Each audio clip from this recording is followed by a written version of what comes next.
Today on Florida Sportsman Project Dreamboat, Two Rivers Boatworks takes on giving a 34-foot venture a full cosmetic overhaul. The guys are all briefed, they know exactly what they need to do, and we're going to get cracking, get this job out as quickly as we can. L&H Boats makes headway on restoring a very classic 36-foot Billy Knowles. The boat is older, it's got some age on it. With the new technology and the new engines and everything that are coming out now, he's decided he wanted to repower the boat, and we got on board with it. George Labonte joins Chris Cogswell aboard his beautifully restored 1998 Hewes Bayfisher for a day of cruising in the Florida Keys. Now, the Hughes line of boats is really a boat that's known for its ability to fish in shallow water, but when Chris took on this project, he had something entirely different in mind. Also, Wildfire Marine takes delivery of a derelict 23-foot Seacraft for an all-out restoration. Basically, we're going back with everything in the boat will be 100% new, except for the hull itself. All coming up on Florida Sportsman Project Dreamboat. Join us as we follow one-off builds to all-out restorations in Stuart, Florida's Dreamboat District, home to some of the best custom boat builders in the world. From modest to over-the-top, industry experts from the district's premier facilities show how it's done. Fiberglass repair, custom paintwork, engine rigging, electronics installations, and more. And boating editor George Labonte shares the stories of boaters who have already turned their dreams into reality. This is Florida Sportsman Project Dreamboat.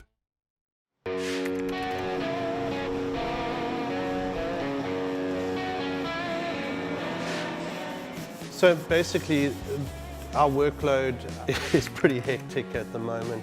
We've taken on a couple of big projects. We've just got a Venture 34 in that needs a hull side respray. The owner, Bob Schmollinger, has chosen a really beautiful color. It's called Speed Blue. It's quite a challenging color to paint because it's a metallic. Basically, at Two Rivers, we're really wanting to do a lot of customizing, and face it, everybody wants to customize, whether it's their boat, their car, or whatever. So we're going to get the boat in the shop. The guys are all briefed, they know exactly what they need to do, and we're going to get cracking, get this job out as quickly as we can. My name is Bob Schmollinger. I am the owner of a 34-foot Venture center console, and I keep the boat in New Jersey 8 months of the year and 4 months here in Stuart and Palm Beach. Up north, we go to the canyons, which is approximately 60-70 mile trip, and we've done well. We've caught a big eye tuna, 175 pounds, white marlin, even a blue marlin on that boat. I'm retired, so I have 12 months a year to fish. And so in 2017, I repowered it, but after 13 years of wear and tear, the boat couldn't be touched up. So I figured this was a good time to repaint the boat as well. When we got the Venture 34 in, it's actually in great condition. Bob does a fantastic job looking after his boat. Bob's going to keep us on our toes to make sure that that boat comes out 110%. So what we're going to do is we're going to get everybody together, get them to bag the boat, make sure that we're not going to get anything dirty, we shouldn't get dirty. Get everybody on it, get it standard, get it fed, and get it painted. Well, today I'm working on the 34 Venture project. As far as I know, we're going to be painting the boat. So first off, we got to sand it and then get it into brine. And after that, it's probably sand it again. What you want to do is get the clear off the boat. Get it down to where it's flat. You got to eye it. You eye it and you feel it. Don't trust your eyes all the time. Run your hands over it. You can feel it. You can tell when the sandpaper starts to slide across properly. The sander will catch wherever there's a rough spot. You know, a lot of it's by feel. I had a hand in pretty much everything. Just taping off, bagging, you know, wiping it down. You know, let the painters do their thing. They're professionals. They do the painting. You know, we just get it ready. We get it ready for them. Hopefully they're satisfied. I'm working on the Venture 34. Dale has me sanding the engine cowlings and prepping them for paint. So while sanding the cowlings, I use a 120 grit sandpaper, which leaves a good flat finish for the painters to either spray primer or spray their paint onto the primer. The main important thing is that you pay attention to the detail, because you spend the most time with the part, sanding it and prepping it for paint. And making sure it's clean, making sure there's no contaminant on the part, and that everything is really sanded to the point where it's ready to get coated with whatever it is they're going to be spraying on it. And these are all ready to go, and now I'm just going to pass them off to Mike and Nate for spray. So the guys have done a great job getting the boat sanded and prepped. I've done a good inspection of the boat. Everything's looking great. The guys have found all the pinholes. We're going to get it into primer. The engine cowlings have been sanded and stripped down. We have a few tricks up our sleeve on how those motors are going to look. We're going to do some custom paint. And I think Bob's going to be super pleased with the outcome on the motor cowlings and sides. When we come back, the team at L&H Boats adds a custom touch to a classic 36-foot Billy Knowles. This segment brought to you by Bennett, superior by design. 50 years ago, Bennett Marine changed boating forever, inventing the trim tab, helping boaters get on plane faster, reduce bow rise, correct listing, improve efficiency, and increase performance. Over 1 million systems later, worldwide, we offer durable and dependable trim tabs and hatch lifters for all boat sizes. Your only source for both hydraulic and electric systems. Industry-leading innovation, plus the best warranty and service available. Get Bennett on board and enjoy the ride. Welcome back to Florida Sportsman Project Dreamboat. Join the team at L&H Boats as they restore and modernize a classic 36-foot Billy Knowles. All right, good morning, Ralph. Good morning. As you know, we got to do some modifications on the console, the original console here on the Billy Knowles project. Part of the problem is, and I think you got the template there, they're going to put larger electronics displays up, and what we had here in the past was stuff like that exactly, and that's not big enough to support the screen and give us a full view of it. So it's just not going to work. So we're going to have to go with something more modern, which would be something raised up and give them a bigger display area so we can put a bunch of that good stuff on there. The Billy Knowles 36, the boat is older, it's got some age on it, and it had a set of old Caterpillar engines in it that were probably what dated the boat the most on it. And he contacted us last year about doing that project with him, and his name's Jeff Brown. He lives in the Bahamas in Nassau. One of the things Jeff was very concerned about was the angle of display on the electronics. So we offered a couple different just simple templates. You roughed out a piece of cardboard or a piece of door skin, keep the project moving forward that way. So this fits on there. That's going to give us enough room. Yeah, that's plenty of room, and we actually got some extra room there too. So we want to go out and take a picture of that. Yeah, let's take a picture and send it to the owner and see what he has to say about it. We basically gave Jeff that as a first option, trying to modernize the boat the way we see things moving forward and changing. He didn't like that. He wanted something a little more traditional. He wanted something that he's seen and basically on our boats, but not as bold of display, is in your face type thing as you see on a lot of the newer boats now. So it's a little compromise, but it's exactly what Jeff wanted. All right, Glenn, well, Jeff just got back to us, and I've made a modification to the angle, so we're going to try this and shoot another photo out there and see how he likes this angle. He didn't want the big steep angle. We've got less of an angle, so it's be a little lower look profile-wise from the side. I guess it's still relatively easy to get to and touch. And he could still fit the large screen. Still gives us enough room to fit the large screen 17-inch unit on there. Okay. Gives us room for additional switching. So let me go ahead and snap a couple pictures and send them out to him. Well, when we finally get the approval from Jeff, the next step in our procedure is to produce a temporary mold, which then we send that back to the lamination shop. And once the glass shop's done making it, then we bring it back up and try to start putting it together. To begin the process of creating a new fiberglass addition to the Billy Knowles console, gel coat is sprayed onto a custom-made box that shapes to the desired product specifications. Once dry, Fiberglass is laid down and soaked in resin, spread using a standard paint roller, and freed of all air bubbles with a laminating roller. After hardening, a two-part core bonding material is mixed thoroughly and spread evenly across the part. Once applied, a piece of coring material is pressed into place, providing strength and backing where the electronics will be mounted. The coring is locked in with multiple laminations of fiberglass for added durability and rigidity. After drying, the part is trimmed clean and broke free from the mold using a wedge and hammer. The custom helm display is now ready to be mounted to the console. All right, Ralph, we got the piece back from the glass shop now. I've done a little bit of work and removed some of the old carpentry that was installed for the old electronics. Well, everything looks good. The piece came out great. Again, very simple, nothing really complicated about something like this. There's little finished pieces and little finished things that need to be done, but generally the piece came out really well and looks like it won't be any big project.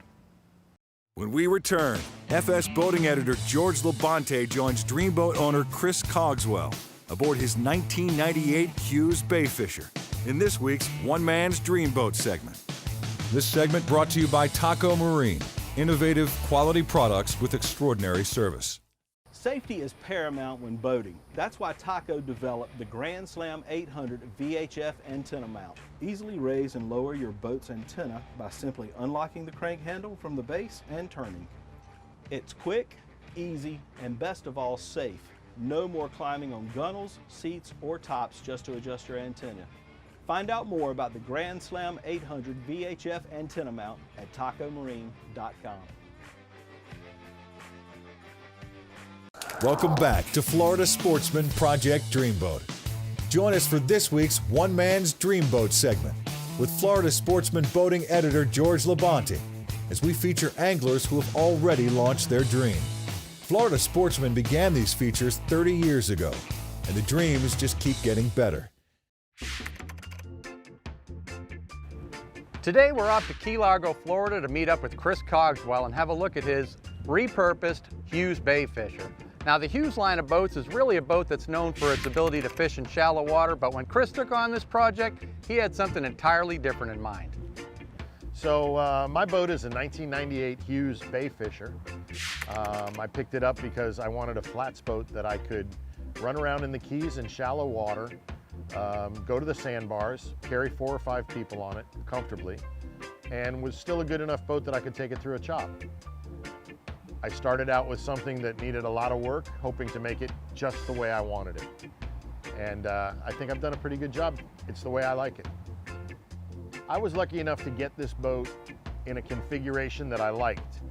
When I went and found this boat, it was old, it had been fished enormously in tournaments, and it had had a lot of repairs done that weren't working out. Now Chris's occupation as a general contractor keeps him really busy, and this isn't his first project. One of the things that he quickly came to realize is he does not have the time to tackle a lot of these projects on his own, but he is good at delegating authority and assigning tasks to the various professionals that he needs, and that's exactly what he decided to do when he went to take on this project. I was able to take it, get involved with a couple of people who are boat builders and many different businesses, and each one specialized in something that they could do for me. By the time I was finished, I had a boat with a solid teak deck, which is unheard of on a flats boat. I had a beautiful green paint job, which now as we see boats, that's the color everybody's buying them in. And I had a great power situation where I was still a 2-stroke, but it was plenty of power for the boat, gets good fuel economy, and runs great. We concentrated on things that made it comfortable for the way that I like to run. You'd laugh, but my live well usually either has a cooler in it or lobsters if we're out bully netting. It rarely has anything live that you could fish with. But the stereo is plentiful, and you know, those are the things that were important to me when we get there. I got everything that I wanted out of something that I started with and saw where it could end up. I created what I liked, and now I'm happy with it. Gets a lot of attention, and more than that, it's a lot of fun.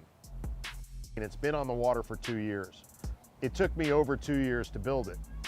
Maybe some of that was due to delays caused by some of the people that I chose to use, but primarily it was because As you plan things out, it takes time to produce them. So it took a long time to get the teak deck to look that way, and then to get the motor done and rewire everything.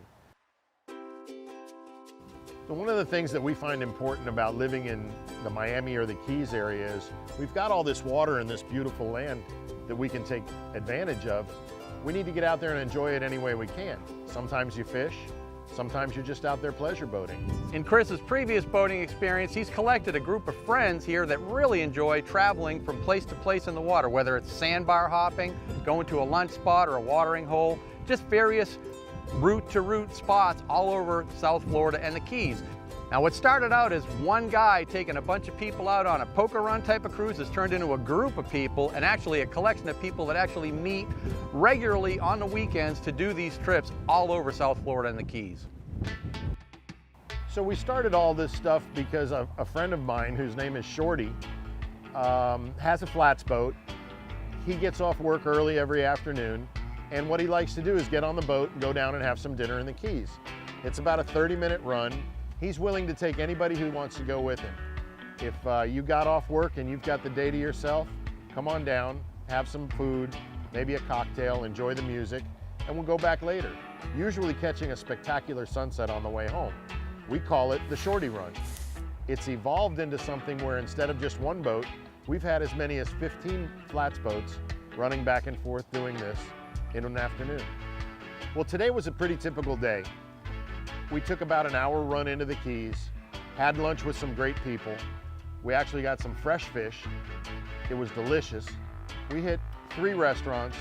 We heard a little bit of music in one of them.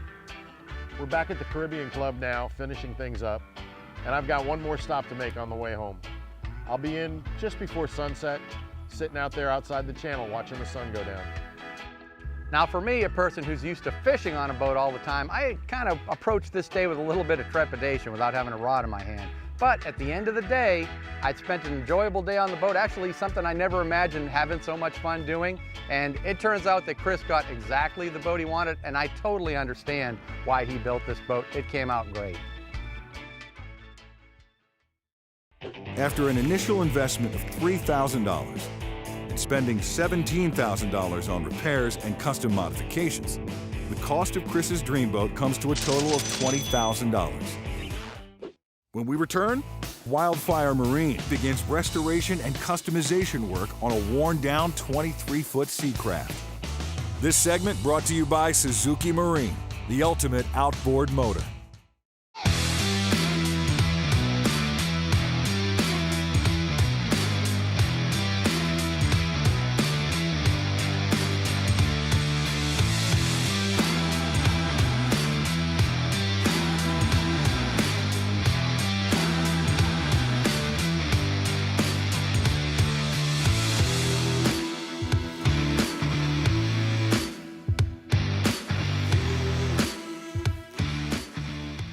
Welcome back to Florida Sportsman Project Dreamboat.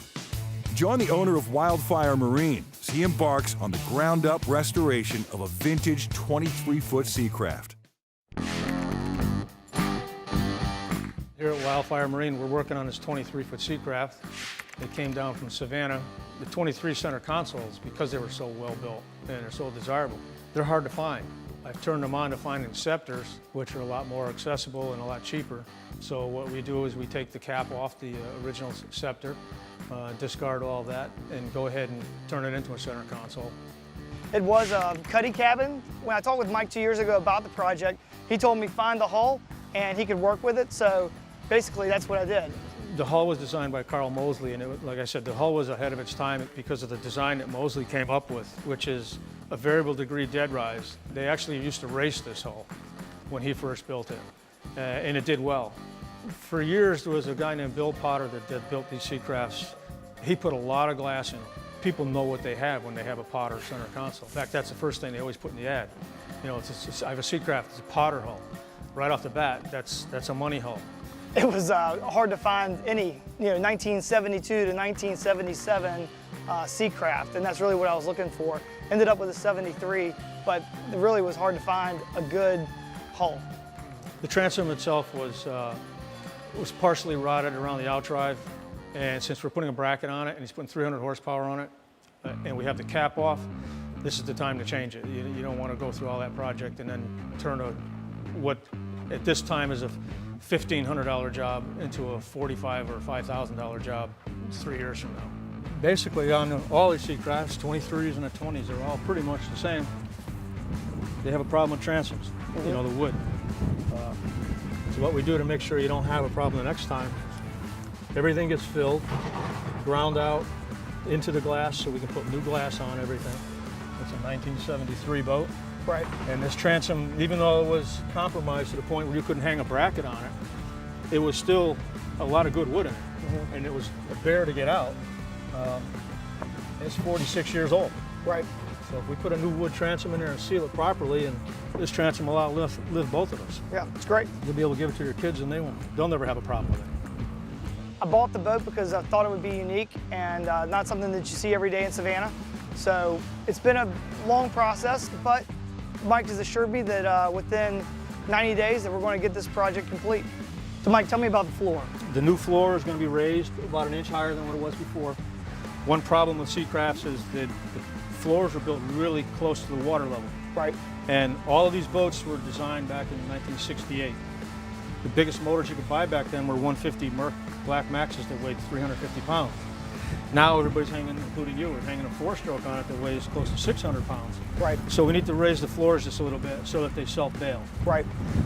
And then you at one point had said that you wanted to walk all the way through. We're going to basically do a walkthrough on this one. It's the first time we've ever attempted that. Instead of having the casting platform, we're going to be able to walk all the way through up to the anchor locker. Be 2 side seats on either side of the bow, a new fuel tank, and then, as I said, a new console and a custom T-top. We're going to be putting an Armstrong bracket on. He's going to put a 300 outboard on the back. Basically, we're going back with everything in the boat will be a 100% new, except for the hull itself. You know, we're a family-oriented group. We have a 14-year-old daughter, Molly, and 11-year-old son, Luke. And my wife and I have been married for 20 years. And we like to spend a lot of time on the water, but it's mostly about being with the family, skiing, you know, just pleasure riding. I do a little bit of inshore fishing, so I want to have a little bit of that aspect of the boat, but it's not going to be a straight up fishing boat. It's definitely going to be centered around our family. So we're excited about getting the process started. Next week on Florida Sportsman Project Dreamboat. With fresh paint and power in their sights, L&H Boats puts in overtime on the Billy Knowles restoration. George Labonte joins Brian and Cheryl Battis aboard their fully restored 25-foot Dusky. And Rivers Boatworks adds a splash of color to the 34-foot Venture project.